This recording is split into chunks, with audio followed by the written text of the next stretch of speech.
Hello student, welcome to JPN academy. मैं आशा करती हूँ कि आपकी तैयारी अच्छे से चल रही होगी। आज हम पढ़ेंगे language acquisition and language learning. ये टॉपिक जो है बहुत ही इंपॉर्टेंट है। सीटेट एग्जाम में इस टॉपिक से मैक्सिमम क्वेश्चन पूछे जाते हैं। ये पेपर 1 पेपर 2 के लिए बहुत ही इंपॉर्टेंट टॉपिक है। तो आइए समझते हैं भाषा अर्जन और भाषा अधिगम, इन दोनों का डिफरेंस क्या है और इन दोनों को कहाँ कहाँ यूज़ किया जाता है। आज हम इन पर डिस्कस करते हैं और समझते हैं लैंग्वेज एक्विजिशन। तो लैंग्वेज एक्विजिशन का मतलब क्या होता है? अगर आप बच्चे को, प्राइमरी क्लास के बच्चों को लैंग्वेज सिखाना चाहते हैं तो क्या आप उनको लर्न कराएंगे लैंग्वेज को? नहीं। क्या आप उनको ग्रामर लर्न कराएंगे? नहीं। तो किस तरीके से आप लैंग्वेज को, सबसे बेस्ट मेथड माना जाता है कि लैंग्वेज को कैसे आप लर्न करेंगे?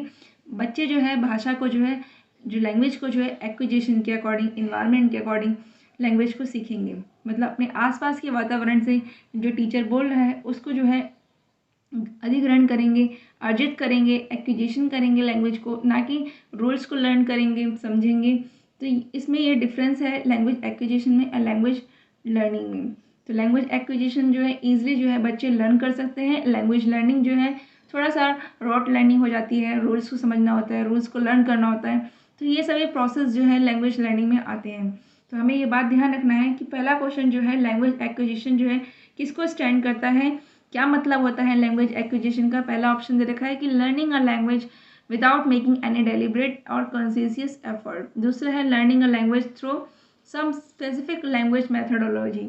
थर्ड है learning a language with a deliberate and conscious efforts.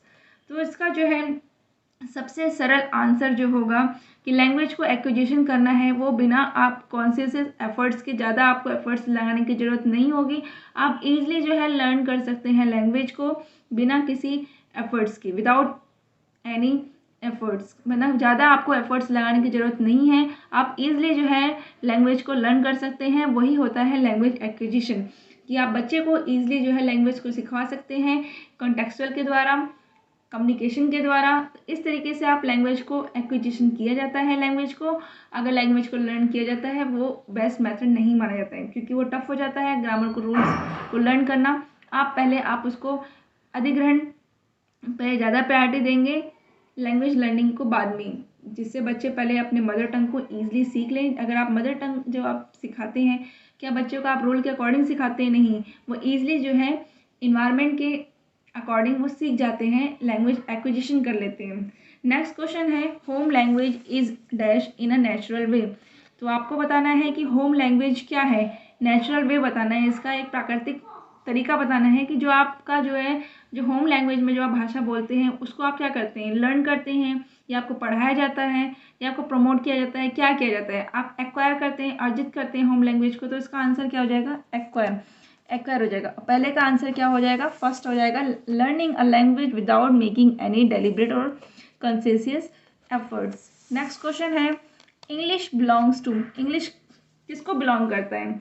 Indo European family of language को, या Indian Aryan family of languages को, या नॉर्डिक फैमिली ऑफ लैंग्वेजेस को?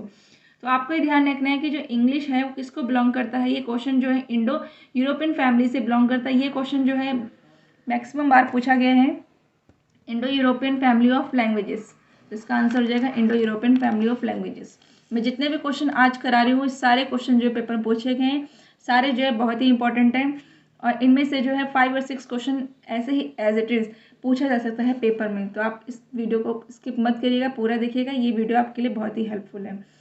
नेक्स्ट क्वेश्चन है लैंग्वेज इज अ, भाषा क्या है? ये क्वेश्चन पिछले साल भी पूछा गया था, सीटेट में हिंदी में पूछा गया था और इंग्लिश में भी पूछा गया था। लैंग्वेज क्या है, भाषा क्या है? एक रूल गवर्न सिस्टम है, एक रूल है, रूल के अकॉर्डिंग सिस्टम के द्वारा भाषा को गवर्न किया गया है, चलाया गया है। तो इस तरीके से भाषा एक वर्ड ऑफ सेंटेंस का ग्रुप नहीं है। इस तरीके से ये तीनों कैंसिल हो जाएगा। बस बताया गया है एनसीएफ के द्वारा कि लैंग्वेज क्या है, एक रूल गवर्न सिस्टम है। तो इसका आंसर हो जाएगा रूल गवर्न सिस्टम। नेक्स्ट पे आते हैं, which one of the following is not true about the status of language, English language across the world. कौन सा स्टेटस इंग्लिश लैंग्वेज का अक्रॉस द वर्ल्ड नहीं है, ये ध्यान रखना है। तो स्टेटस क्या होता है, इंग्लिश क्या है? हेरिटेज लैंग्वेज है। क्या आपको हेरिटेज में मिली हुई है लैंग्वेज इंग्लिश की? जो आपके बच्चे हैं वो भी क्या इंग्लिश में बोलेंगे जन्म से ही? ऐसा तो कुछ नहीं है कि हेरिटेज लैंग्वेज दी गई है, या नेटिव लैंग्वेज है, फॉरेन लैंग्वेज है, सेकेंड लैंग्वेज है। तो फॉरेन लैंग्वेज तो कहीं कहीं कहा जाता है, लैंग्वेज नेटिव लैंग्वेज भी कहा जाता है, सेकेंड लैंग्वेज भी कहा जाता है, पर लेकिन हेरिटेज लैंग्वेज नहीं कहा जाता है। तो इंग्लिश क्या है, हेरिटेज लैंग्वेज नहीं है, ये आपको हेरिडिटी में नहीं मिलती है। तो इस तरीके से English as a heritage language ये रॉन्ग हो जाएगा इस क्वेश्चन के अकॉर्डिंग। आइए नेक्स्ट क्वेश्चन करते हैं। अभी मैंने 5th तक क्वेश्चन करा दिए हैं, वो 5th तक क्वेश्चन जितने भी मैंने कराए हैं सारे पेपर में पूछे गए हैं सीटेड में, प्रीवियस ईयर क्वेश्चन में। आइए नेक्स्ट क्वेश्चन करते हैं। What is the status of English in India? India में जो है इंग्लिश का क्या स्टेटस है?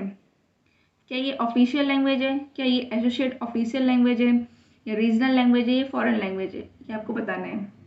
इंग्लिश क्या है, एक बताइए। इंग्लिश एक एसोसिएट ऑफिशियल लैंग्वेज है, तो इसका आंसर हो जाएगा associate official language.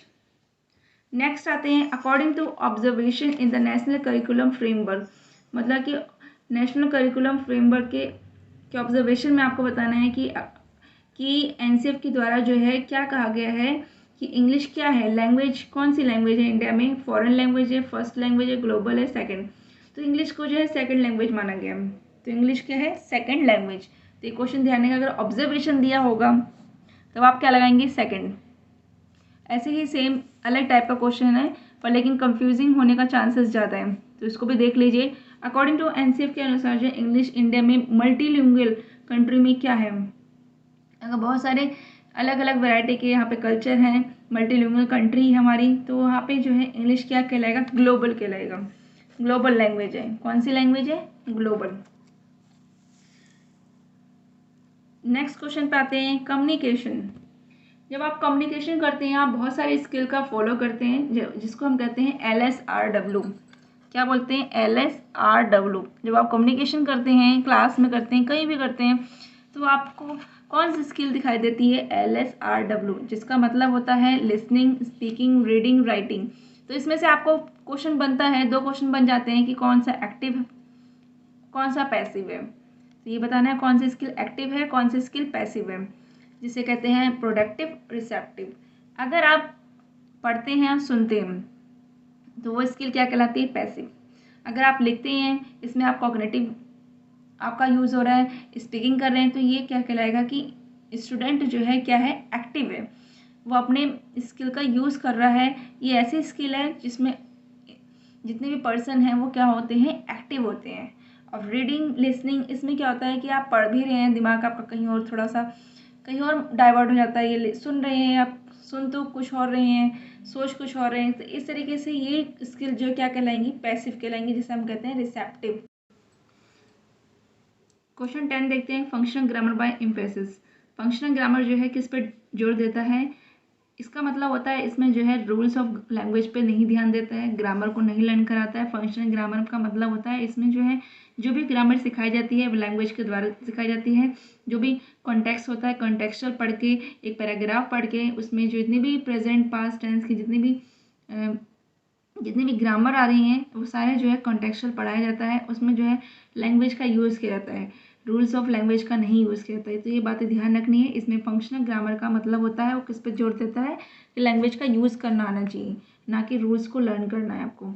Next question है, टीचर जो है ऑफ क्लास 5th की वो प्लानिंग कर रही है ग्रामर पढ़ाने का, सबसे बेस्ट मेथड वो कौन सा बताना चाह रही है, कौन सा बेस्ट मेथड है। गिविंग द प्रैक्टिस, आप ग्रामर की प्रैक्टिस कराइए, कॉन्टेक्स्ट में कराइए। कोई पैराग्राफ उठा लीजिए या कोई पैराग्राफ बच्चे पढ़ रहे हैं तो उसी में आप बताइए प्रेजेंट पार्ट टेंस का जितने भी सेंटेंस हैं उनको क्लियर करिए, उनकी प्रैक्टिस कराइए। जितने भी प्रीपोजिशन, जो भी figure of part of speech आ रहा है वो सारे जो है आप कॉन्टेक्चुअल के द्वारा जो है बच्चों को समझाइए, उनकी प्रैक्टिस कराइए ग्रामर की। तो इसको बेस्ट मेथड माना जाता है क्लास 5th के लिए टीचर के द्वारा जो पढ़ाया जा रहा है ग्रामर। तो मैं आशा करती हूँ कि ये वीडियो आपके लिए बहुत ही हेल्पफुल है। तो please like and share and subscribe my channel. Thank you.